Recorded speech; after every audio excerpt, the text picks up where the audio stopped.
Most common mistake people make in the head and arm choke is that they try and use too much strength and they try and squeeze their opponent into submission. Position your body properly, get your head and arm in the right position, and pressure and time will take over. It shouldn't feel like you're trying to pop a watermelon. It should feel like you're holding a woman.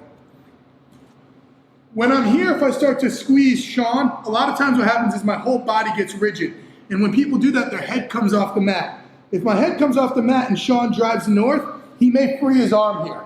When people tend to squeeze here and they engage their upper body, their whole body becomes rigid. The head comes off the mat, the hips come off the mat, and they want to squeeze the life out of their opponent here. You have to get comfortable with taking the right hand out so that my shoulder gets low to the mat, my forehead gets low to the mat, my toes are live, and then the middle part of my body should be like a waterbed. And all I'm going to do is push off my right hand, spider walk up, and drop straight down in this position. If you don't get the sub at that point, the last detail will be to put your left hip in the left knee in his hip pocket and walk your feet away.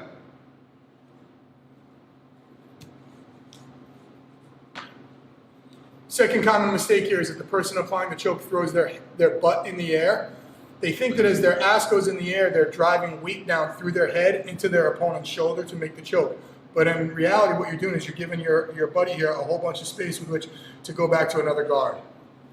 Instead of laying low here and letting gravity take over, people get a little excited and they start squeezing and squeezing. And now Sean can easily bring his hooks in and start to make another guard here.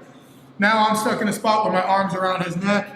He can make sweeps. He can make submission attempts from there. And in general, it just stinks.